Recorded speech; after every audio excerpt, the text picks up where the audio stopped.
born and bred. I'm literally a country girl. I grew up in a really, really small town. At that time, it's probably population under 4,000. Um, Became the first generation of my family out of my siblings to go to college, graduate. Actually moved and came here.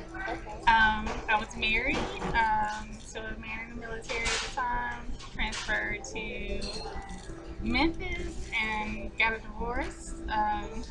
Went into another depression episode, and that's when things I don't want to say things got really really bad because I attempted suicide when I was 15. So to me that was probably even worse. But this is the first time that I actually got fully treated and officially diagnosed. Okay. When it comes to mental illness, things of that nature, what's going on in your life can affect whether or not you get diagnosed and how you get diagnosed. Because I was moving a lot and I was getting a divorce, it was always associated to that particular event, and it really wasn't viewed upon as being major depression disorder. And so after just dealing with a lot, um, and I probably say I never call. I don't like to see what crazy, crazy, but I had some really extreme moments, and that's when I had just enough. I would snap, and so I guess that's the general of Okay. myself. I'm one of six children, four Okay. girls, two boys, and that's the general essence of me.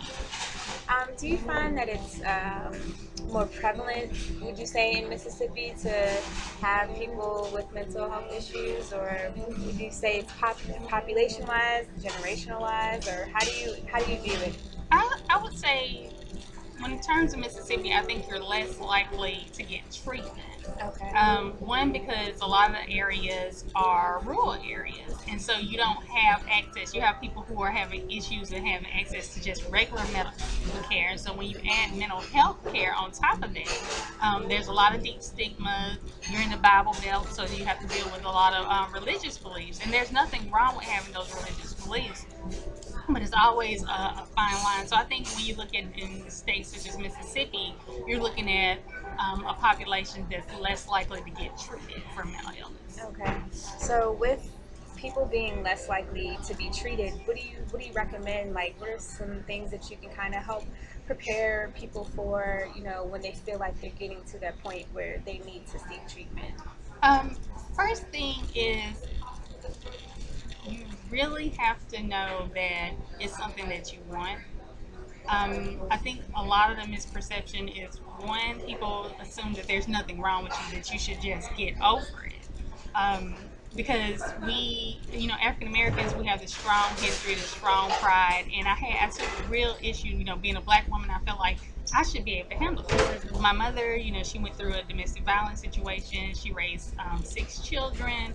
I'm like, I'm her child. I should be able to handle this. But I found far too often to where I would be okay for a while, but I was crashing because I couldn't handle it. And so the question I always tell someone to ask themselves, okay, is what I'm doing working? If you're struggling every morning to get up, if you're laying in bed all night, if you cannot eat, if you cannot sleep, then what you're doing isn't working for you. And so it's time to look at different alternatives. And I think that's where, people who are involved, in the mental health aspect really, step up to reach out to those individuals, and having a good support system around you, I think, is important. I have two older sisters. I would not be where I am without them. So when I say to people, when someone asks me a question about it, get with someone that you trust and say, I think I need this, because it can be scary. I was a therapist before, so I understood how the system, worked, but it can be scary. You're dealing with doctors, you're dealing with therapists, you're telling people things that you don't normally tell anyone, and you're holding it all in, and you've been holding it in for years in certain cases. And so when you think about from that perspective, finding someone that you can trust, who you can go through the process with, can really, really help. And it keeps that feeling of loneliness from rising up, because I felt really, real alone. Even though I was a therapist and even though I knew people, I felt ashamed that I couldn't handle it. I felt embarrassed because I also dealt with psychosis. And I really felt alone, and I was starting to feel like a failure. So I see that you started One Mental Blogger. Hmm. What are you trying to achieve with that? Well, one mental blogger, I was trying to figure out what is it that I wanted to do, because right now my life is just open. Going back to therapy right now, being a therapist right now just isn't a healthy option for me, and so that has to be put on the back burner. But I love advocacy. I love telling people this is what I went through. And so the goal isn't necessarily to just raise and figure out, okay, who LaQwanda is. It's to give someone else who's going through or may have had a reflection of themselves, a reflection of themselves in me, to say, I'm not by myself. And for someone who's going through something like depression, anxiety, PTSD, OCD, psychosis, to be able to connect with another person and say, I, I'm not the only one, is just an amazing feeling. And to be a woman of color in doing that, because we're taught in our households, what's going on in your house stays at the house. And sometimes that torments us. It torments our minds. It causes us to torment our bodies. We make unhealthy decisions. We make poor relationship decisions, poor relationship choices, and those things eat at us. And so, for people, I want people to be able to relate and say, you know what, she went through it too. And even though their level of functioning and where they may be in life may be different, but at least I'm not alone on the Right. journey. And so that's my main goal. So someone won't be alone. It's almost like and I don't know where it is, but it's like when Jesus was saying that he would leave the 99 to go back for that one.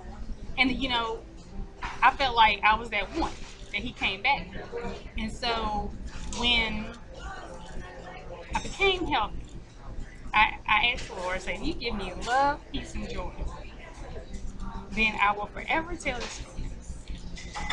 And those are things that I already had, but I couldn't realize it because my mind was so clouded. Right. And so when my mind became clear again, you know, I began to find joy. And so it's my hope that people will find joy in whatever situation they face. Is my life the way I want it to be? No.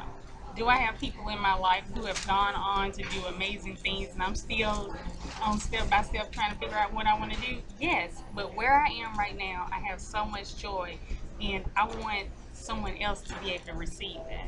And if they look at me and say, okay, I can start somewhere, then I'm happy, and it does something to my heart, Yeah. because I didn't have that. Right. I didn't have that.